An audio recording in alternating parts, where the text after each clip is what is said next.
할렐루야. 오늘 주신 하나님의 말씀을 제가 읽어 드리도록 하겠습니다. 오늘 주실 말씀은 히브리서 10장 23절, 24절, 25절입니다. 신약성경 364쪽에 있습니다. 히브리서 10장 23절, 24절, 25절입니다. 제가 읽겠습니다. 또 약속하신 이는 미쁘시니 우리가 믿는 도리의 소망을 움직이지 말고 굳게 잡고 서로 돌아보아 사랑과 선행을 격려하며 모이기를 피하는 어떤 사람들의 습관과 같이 하지 말고 오직 권하여 그날이 가까움을 볼수록 더욱 그리하자. 예, 오늘 말씀의 제목은 오직 권하여 모이기에 힘쓰자. 오직 권하여 모이기에 힘쓰자는 말씀을 가지고 함께 은혜를 나누도록 하겠습니다. 코로나19가 함께 시작돼서 우리에게 많은 염려와 고통을 주었던 2020년은 지나갔습니다. 그럼에도 여전히 불안과 불안전 속에서 2021년을 맞이하게 되었습니다. 새로운 시간은 우리 모두에게 주어졌지만 여전히 해결되지 않은 많은 문제 속에서 우리를 또 새로운 시간들이 기다리고 있습니다. 위기라고 하는 그러한 한자 단어는 위험스러운 기회라고 그렇게 풀이할 수 있습니다. 기회는 기회지만 위험하기 때문에 대부분 사람들이 주어진 기회를 잘 잡을 수 없을 뿐만 아니라 많은 사람들이 그 주어진 기회조차 포기할 수 있다는 것입니다. 그러나 하나님을 믿는 백성들은 달라야 할 줄 믿습니다. 똑같이 염려하고 불안해하기만 한다면 주어진 기회를 잡기는커녕 두려움 속에서 포기하거나 더 이상 앞으로 나가지 못하고 그냥 주저앉아 버릴 수 있기 때문에 그렇습니다. 그러면서 우리는 여전히 2021년을 그러한 불안과 불안전 속에서 지낼 수 있다는 것입니다. 우리가 지금 당장의 현실과 순간순간의 시간 속에 함몰되어 있다면 우리는 종말이라고 하는 것들에 대해서 생각할 수조차 없게 그렇게 지날 수 있습니다. 지금 당장 어려운데 내일, 아니 그 너머에 있는 종말이라는 시간까지 생각할 여유가 없는 것입니다.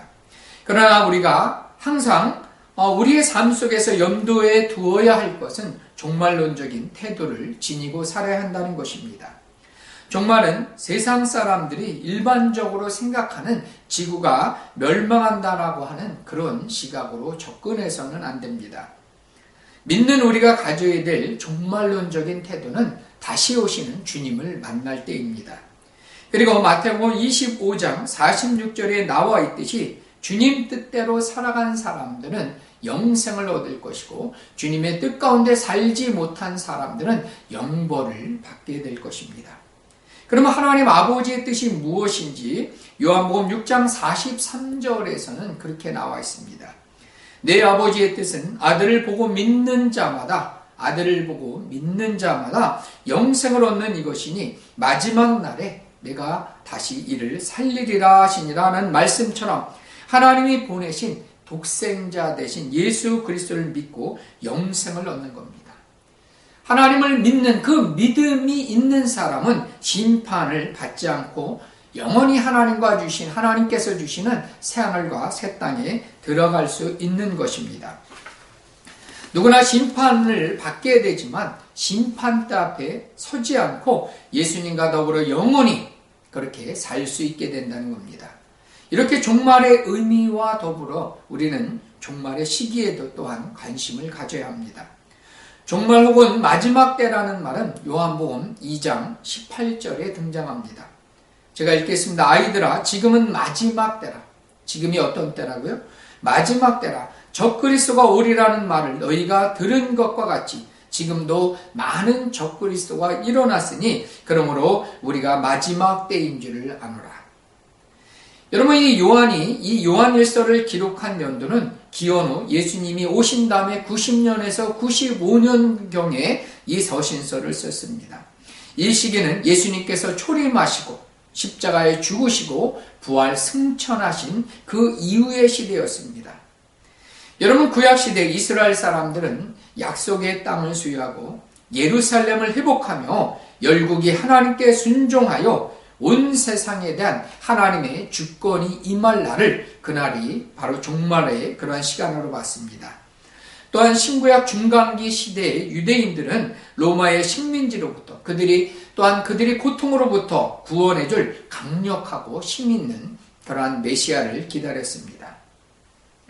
여러분, 이렇듯 메시아를 기대하는 또 대망하는 그러한 사상을 일명 파루시아라고 합니다. 예수님의 재림을 기대했던 초대 그리스도인들에게 이러한 파루시아는 여전히 적용되었습니다. 그런 이유가 강했던 것은 초대 그리스도인들조차도 그 당시 많은 핍박에 시달리고 있었습니다.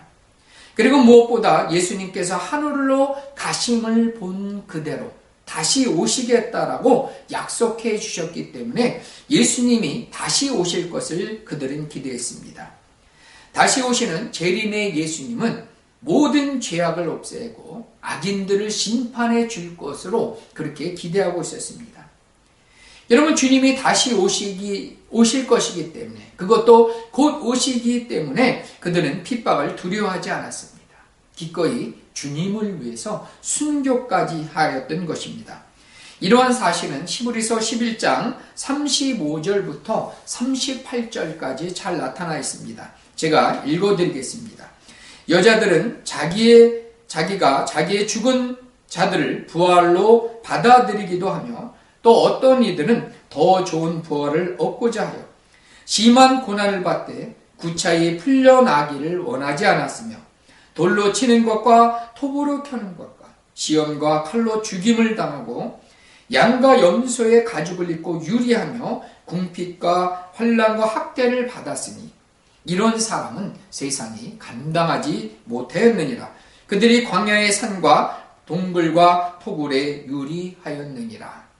여러분, 이 히브리 기자는 이 믿는 사람들의 태도를 한마디로 세상이 감당치 못할 그러한 믿음의 소유자다, 이렇게 불렀습니다. 오직 다시 오시는 주님 앞에 부끄러워하지 않고 믿음의 삶을 확고하게 지켜나갔던 것입니다. 그러나 우리가 잘 알고 있는 사실은 주님이 언제 오실지 모른다는 것입니다. 주님의 재림의 때는 오직 아버지의 권한에 속한 것이기 때문에 그렇습니다. 언제 오실지 알 수 없기 때문에 우리 모든 믿는 크리스찬들은 깨어 있어야 하며, 무엇보다 주님의 재림을 준비하고 있어야 됩니다. 마태복음 24장 42절에는 그러므로 깨어 있어라. 어느 날에 너희 주가 임할는지 너희가 알지 못함이라, 이렇게 말하고 있으며, 또 마태복음 24장 44절에는 이러므로 준비하고 있으라. 생각지 않은 때 인자가 오리라, 이렇게 말씀하고 있습니다. 분명 예수님은 다시 오시지만 언제 올지 도적같이 오시기 때문에 우리는 그 시기를 우리는 깨어있어 준비해야 된다는 얘기입니다. 그렇다면 지금 우리가 살고 있는 2021년이라고 하는 시간 속에서 다시 오시는 주님을 우리는 어떻게 맞이하고 어떻게 준비하고 있어야 할까요? 우리는 언제 다시 올지 모르는 그러한 종말론적인 그러한 삶 속에서 종말론적인 태도를 가지고 살아야 한다는 것입니다. 그렇다면 우리는 어떤 자세와 태도를 가지고 살아야 되는지를 세 가지를 통해서, 또 오늘 본문 말씀을 통해서 함께 나누어 보도록 하겠습니다. 첫 번째는 우리 소망의 고백을 확실히 붙잡아야 합니다. 우리 소망의 고백을 붙잡아야 된다는 얘기입니다. 23절 본문을 보면 우리가 믿는 도리의 소망이라고 이렇게 되어 있습니다. 그래서 이 말 속에서 이 소망이라고 하는 것을 목적으로 사용하고 있습니다. 그러나 원어적으로 이 본문을 해석해 드리면 우리의 소망의 고백을 붙잡아야 된다, 이렇게 나옵니다.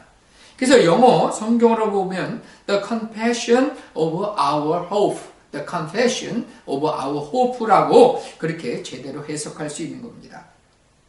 분명 우리가 붙잡아야 할 소망의 주체는 예수 그리스도이십니다. 그리고 우리가 믿는 예수님은 정말 믿을 만한 분이라는 사실입니다. 예수님께서는 회전하는 그림자도 없을 뿐만 아니라 예수님께서 한 번 말씀하신 것은 그대로 이루시는 하나님이 되십니다. 우리는 이렇듯 확실하게 우리의 소망의 주체이신 예수님을 믿을 뿐만 아니라 더욱더 우리의 믿음의 이러한 고백이 흔들려서는 안 된다는 것입니다. 히브리서 11장은 특별히 박해로 고난받는 성도들의 처철한 그러한 모습과 이들에 대한 믿음을 격려해주고 위로하고 그렇게 있는 그러한 내용으로 미루어 봐서 이 히브리서가 쓰여진 시기는 이 네로 황제가 치리하고 있던 주후 65년 이후 예루살렘 성전 파괴 이전에 쓰여진 것으로 우리는 추정해 볼 수 있습니다. 이렇듯 로마의 핍박과 영지주의 같은 이단들의 출현들, 그리고 다시금 유대교로 돌아가려고 하는 율법주의가 팽배해지고 있는 그러한 시점에서 많은 사람들의 믿음이 흔들릴 수밖에 없는 시기였습니다. 이럴 때 중요한 것은 그들이 처음 고백했던 그 신실한 그들의 믿음의 고백을, 그 믿음을 회복하는 것이 너무나도 중요한 시점이었습니다. 처음 사랑을 잃어버렸던 에베소 교인들과 달리 믿음의 고백을 더욱 굳건히 해야 되는 그러한 시점이었습니다. 여러분, 말세가 될수록 믿음은 흔들리고요. 세상의 많은 사람들은 그리스도를 조롱하고 있습니다. 이럴 때일수록 우리는 우리의 입술의 고백을, 우리의 입술의 언어를 더욱더 힘써 지켜야 할 줄 믿습니다. 히브리서 13장 15절에 보면은요, 그러므로 우리는 예수로 말미암아 항상 찬송의 제사를 하나님께 드리자. 이는 그 이름을 증언하는 입술의 열매니라. 이렇게 고백하고 있습니다. 여러분, 이 말씀처럼 우리의 입술을 통해서 하나님 걸 주로 고백하고 하나님께 찬양으로 영광 돌릴 수 있는 그러한 신앙의 모습이 되어야 될 줄 믿습니다. 우리의 입술로 힘써 주님을 주로 고백하고 우리의 입술로 주님을 찬양하며 영광 돌릴 수 있는 우리 엘리나 교우들이 되시기를 축복합니다. 둘째는 사랑과 선행을 격려해야 됩니다. 디모데후서 3장 1절부터 5절까지에서는 말세에 어떤 모습이 나타날까를 소개해주고 있습니다. 디모데후서 3장 1절에서 5절까지 조금 길지만 제가 읽어드리도록 하겠습니다. 너는 이것을 알라. 말세에 고통하는 때가 이르러 사람들이 자기를 사랑하며, 그 말세에 나타난 첫 번째 특징은 자기를 사랑하며, 두 번째는 돈을 사랑하고 자랑하고 교만하며 비방하며 부모를 거역하며 감사하지 아니하고 거룩하지 아니하며 무정하며 원통함을 풀지 아니하고 모함하며 절제하지 못하며 사나우며, 사납다라고 했어요.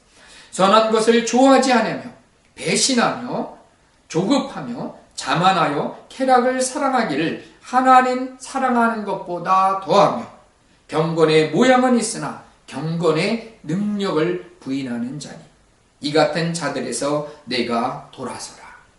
그렇습니다. 이 말세 시간들은 고통의 시간들입니다. 극단적인 이기주의의 시대이고요. 경건의 모습은 찾아볼 수 없는 시간들일 것입니다. 여러분, 이런 자기만을 사랑하는 시기이기 때문에 특별히 믿음의 공동체에서는 하나님의 명령인 서로 사랑하며 서로를 격려해야 될 줄 믿습니다. 우리는 말세가 되면 될수록 전도서 4장 11절과 12절 말씀을 기억해야 됩니다. 또 두 사람이 함께 누우면 따뜻하거니와 한 사람이면 어찌 따뜻할 수 있겠냐. 한 사람이면 패하겠거니와 두 사람이면 맞설 수 있나니 새 겹줄은 쉽게 끊어지지 아니하느니라. 여러분, 그 말 맞습니다. 이 말씀처럼 우리는 더욱 힘써서 함께 해야 됩니다. 함께 누워야 하고 함께 맞서야 하고 함께 서로 격려하고 서로를 세워줄 때 코로나19 시대에 우리는 넉넉히 승리할 줄 믿습니다. 사단의 어떤 도전에도 우리는 넉넉히 승리하는 엘리나 공동체가 될 줄 믿습니다. 세 번째는 더욱 권하여 모이기에 힘써야 합니다. 본문 말씀 25절에 보면 어떤 사람의 습관과 같이 하지 말고라고 되어 있습니다. 그 당시는 핍박과 고통의 시간이었습니다. 그리고 배교의 어려움 속에서 많은 사람들이 주님을 떠났다는 얘기입니다. 함께 모이지 않고 흩어졌다는 얘기입니다. 교회를 핍박하고 공동체를 무너뜨리려고 하는 사단의 공격 앞에 여지없이 무너졌던 그러한 몇몇 사람들이 있었다는 겁니다. 히브리 저자는 이 사람들과 같이 되지 말자는 겁니다. 저는 담임 목사로서 이 말씀을 올해 말씀으로 정하면서 오직 권하여 그날이 가까울수록 더욱 그리하자 라는 말씀을 붙잡게 되었습니다. 그러나 19시대에 굳이 모여야 하는가? 정부의 시책도 있고 5명 이상 모이지 말라고 하는데 교회가 먼저 지켜야 하는가? 라고 그렇게 얘기할 수 있습니다. 물론 맞는 얘기입니다. 그러나 본문 속에서 더욱 권하여 라는 말이 있습니다. 그럼에도 우리는 더욱 권하여 모여야 될 줄 믿습니다. 엘리나 공동체는 대규모로 함께 모여 예배해 드리는 것은 사실상 현실적으로 어렵습니다. 그러나 올해 히브리서 10장 25절 말씀을 가지고 모이게 힘쓰는 교회라는 올해 표어를 정했습니다. 그리고 우리가 힘써 지켜야 될 4가지 또 목표도 세웠습니다.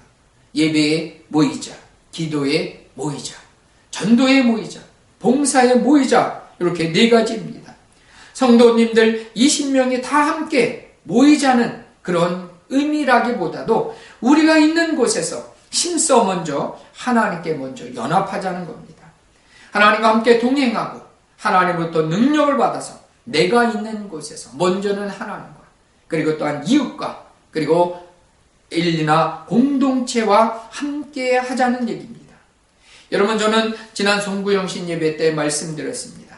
미스바에 함께 모였던 이스라엘 백성들은 그들을 쳐들어 들어오는 이 블레셋과 이 싸움을 준비하거나 대비하지 않았습니다. 이 사무엘과 이스라엘 백성들이 먼저 했던 것은 하나님께 먼저 온전한 번제를 드렸습니다. 하나님께 온전한 번제를 드릴 때 드릴 그때에 하나님이 역사하기 시작했습니다.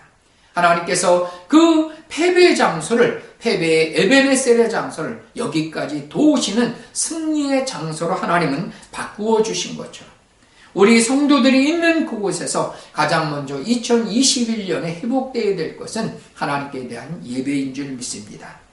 우리의 회복된 예배와 더불어 우리의 기도의 운동이 불같이 일어나야 될 줄 믿습니다.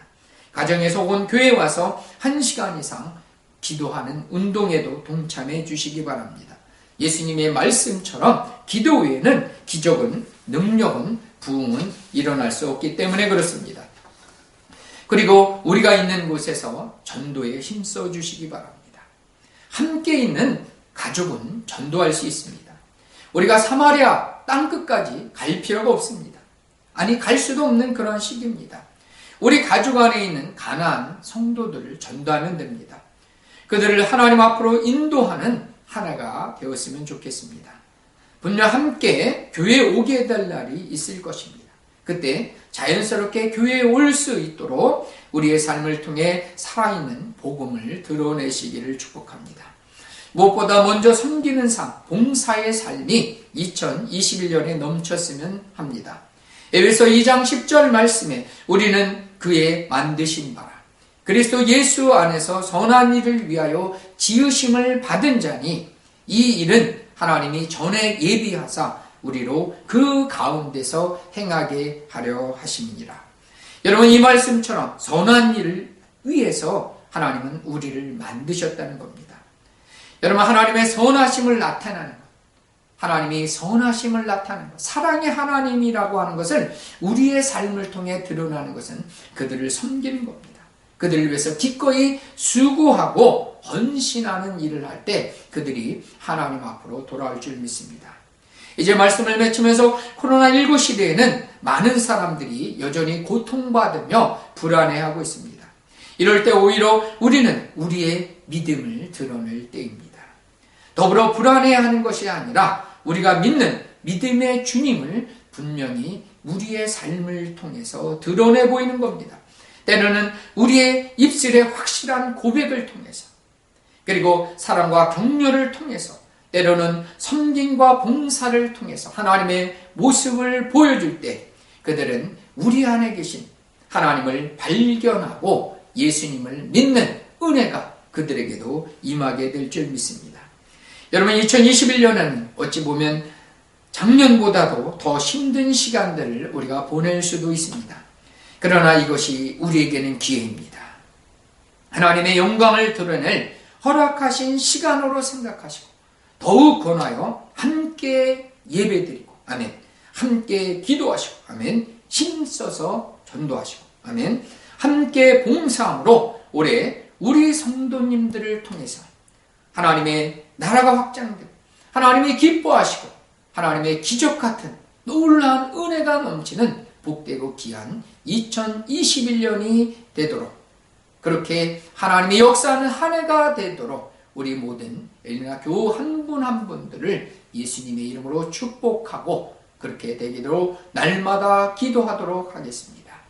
제가 기도하고 말씀을 마치도록 하겠습니다. 기도하겠습니다. 할렐루야. 좋으신 아버지 하나님, 이제 2021년도 첫 주 예배를 하나님 앞에 드립니다. 2021년의 시간들은 우리에게 작년보다도 더 어렵고 힘든 그러한 시간들일 수 있습니다. 그러나 분명히 하나님은 살아계시고 역사하시고 전능하신 우리의 하나님이 되심을 믿습니다.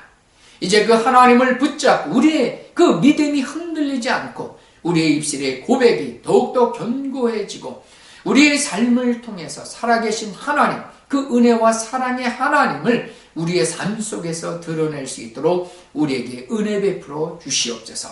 아버지 하나님, 사랑과 선행을 격려하고 모이기를 피하는 어떤 사람들의 습관과 같이 하지 말고 올해 2021년에 더욱더 힘써 권하여 함께 모여 예배하고 기도하고 전도하고 봉사할 수 있는 우리 엘리나 공동체 다 될 수 있도록 은혜로 함께해 주시옵소서. 우리 그렇게 수고하며 헌신하는 우리 모든 성도들 한 분 한 분 2021년을 축복하시고 저들의 삶과 자녀들 또 기도하며 간구하는 제목 위에 그리고 저들이 목표로 삼은 2021년의 모든 계획 위에 크신 하나님의 능력과 사랑이 함께해서 놀라운 결실을 거둘 수 있는 복되고 귀한 한 해 되게 해 주시옵소서. 그렇게 하실 하나님 앞에 감사와 찬양과 영광을 돌리며 우리 구주 예수님의 이름으로 감사드리며 기도에 싸움나이다. 아멘.